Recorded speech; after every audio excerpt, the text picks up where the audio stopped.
Nothing's ever fair, John.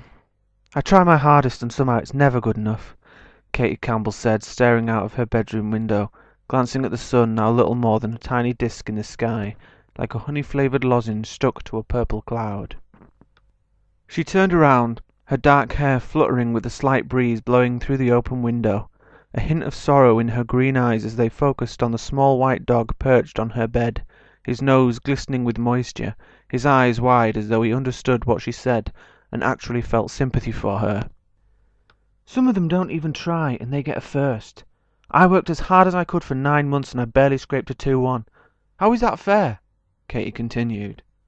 John let out a quiet yelp as Katie walked across the room. Sitting on the bed next to him, she placed a hand on the back of his neck, gently rubbing the fur, making his leg quiver. He belonged to her aunt and uncle. Their name for him an attempt to make him seem more like a family member than a pet in the absence of a child, but he had become more like her own dog during the 8 months she had lived with her relatives. Taking John into her arms, she cradled him as she walked back over to the window, watching as the sun disappeared behind the distant hills. The view from her bedroom was amazing, one of the things she most enjoyed about living with her aunt as opposed to with her parents, who lived in the middle of a small town out in the countryside. Her thoughts wandered back to her father, who had sent her to live with her aunt and uncle after discovering that she was falling for one of the builders working at his firm. Nothing had ever happened between the two, but her father was convinced it had, and wouldn't listen to anything she had to say. He was worried her being in love would take her mind off her studies, which he deemed to be the most important thing in her life. Andrew was an image of perfection. He was the kind of man she saw in her head as a child when her mother read her fairy tales about heroic, charming princes. At 21 years old, he was only 6 months older than she was. He was the most beautiful man she had ever seen. His dark hair was neatly trimmed atop his head. A spattering of hair covered his chin, though not enough to form a goatee. His deep brown eyes made her heart beat erratically every time he looked at her. While his lips mesmerized her any time she watched him speak, she was drawn to him, almost begging him to press his lips against her own, to strip off his overalls and take her right there on her father's desk when she had been at the office working on something. Hearing John bark pulled her out of her daydream. Her Aunt Jackie had gone out for the night with some work colleagues to celebrate one of their birthdays, and Uncle Keith was at work until midnight, leaving Katie with the house to herself. She walked downstairs, enjoying the feeling of being free. At her parents' house, even when they went out, she was left to deal with her younger siblings, who always seemed to act out whenever she was left in charge. Settling in the living room, she turned the 50-inch television onto one of the music channels and pumped up the volume, quickly slipping into the kitchen to make a snack. Dancing was something she was always too embarrassed to do when there were other people around, but she loved it. Knowing no one else was there to see her, she really let herself go and lost any inhibitions she normally had. She had just finished her food and was dancing away when the doorbell rang. Quickly hitting the mute button, thinking somehow it would stop the butterflies from dancing in her stomach, she slowly inched herself toward the door, overcome with nerves. No one ever came to the house, especially at night. The bell rang again, sounding more urgent this time. Katie took a deep breath, walked to the front door and pulled it toward her. Her mouth dropped open, her knees almost buckled, her breathing stopped momentarily as she stared into the familiar face. "Andrew?" she asked, her voice little more than a squeak. "What are you doing here?" "Your dad told me to come and get you," he replied. "What? Why?" "I don't know. He wouldn't tell me. All he said was that I had to come and pick you up and take you back to his place, no questions asked." "Has something happened? Is my mum okay?" "Like I said, I don't know. I'm not sure what's happened, but we need to get there as soon as possible." "Why didn't he phone me?" "There you go again with the questions. We could stand here all night asking all kinds of questions, but it won't do either of us any good. Just grab what you need and let's get going. I'm on your dad's bike, so I'll meet you outside." Katie's mind was all over the place, wondering what could have happened that was so urgent she needed to go home right away, and why her father had sent Andrew, of all people, to pick her up. She ran upstairs to her room, grabbing her coat, bag and scarf.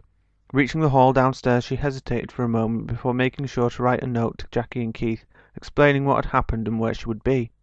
Slamming the door behind her, she ran for the bike, stopping only when she saw what Andrew was wearing.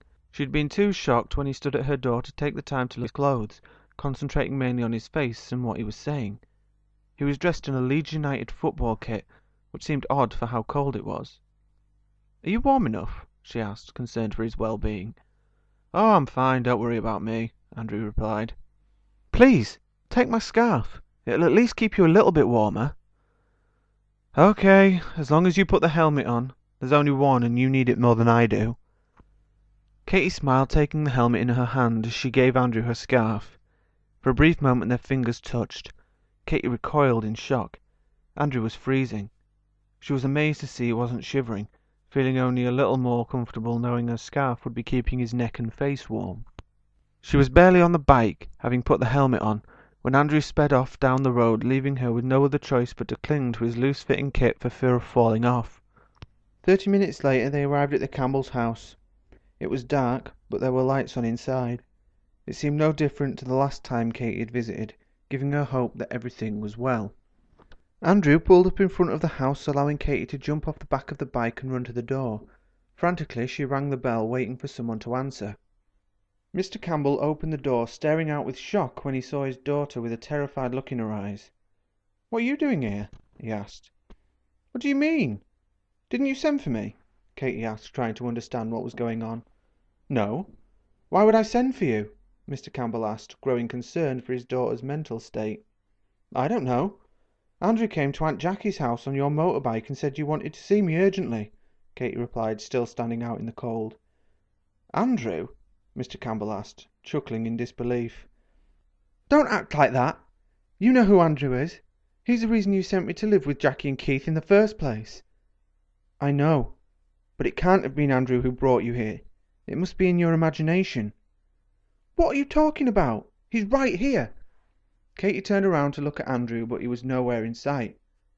"I'm telling you, Dad, Andrew came to Aunt Jackie's house on your motorbike. He said you wanted to see me, and then we rode back here." "That's impossible, love. My keys are here." Mr. Campbell reached behind the door to where he always hung his keys, holding them up for Katy to see. "You know, I only have one set since your stupid brother dropped the others in the wet cement." "But, Dad, I swear he brought me here," Katy said, almost in tears. "Well, where is he now?" "I don't know." "Where's my bike?" "Where do you normally leave it?" "In the garage."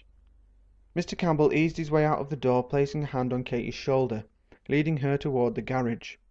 He pulled open the doors. Inside was a blue car, and behind it Mr. Campbell's bike sat in the exact same position he had left it.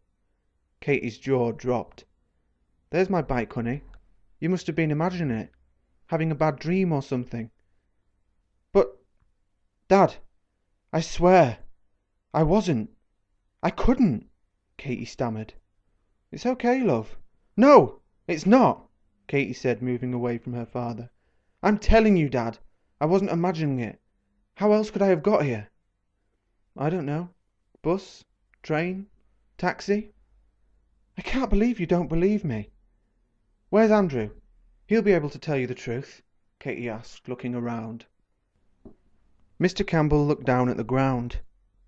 "Dad? What is it?" Katy asked, placing a hand on her father's shoulder. When he looked up, there were tears in his eyes. "Andrew can't have picked you up, darling," he replied, placing a hand against Katy's cold cheek. "Why not?"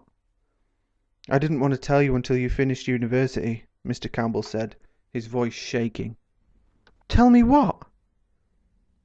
"Andrew's dead, Katy." "What?" Katy screamed. "He died in January. He was on his way back from a football match at Elland Road when he was hit by a car. It killed him instantly." Katy was in shock. Her breathing was erratic, her mind racing, her body trembling. "But how? Why didn't you tell me?" she cried, her tears staining her cheeks, her chest tightening. "It didn't seem right. I didn't want you to be upset when you had all your work still to do." "Upset? Upset? That doesn't begin to explain it, Katy stopped mid-sentence, trying to take everything in. "Are you okay, darling?" Mr. Campbell said, unnerved by the silence. "Shut up, Dad. You said Andrew was at the football match when he was killed. Was he wearing his Leeds kit?" "I think so, yes." "Yes, he was. He was even buried in it. Why?" "Oh my God," Katy said, shivering. What is it, honey? He was wearing his Leeds kit tonight, Katie said, violently shaking. It wasn't Andrew though, Katie. It can't have been, Mr. Campbell replied, trying to steady his daughter. Okay then, if it wasn't Andrew, and if Andrew really is dead, then who the fuck brought me here?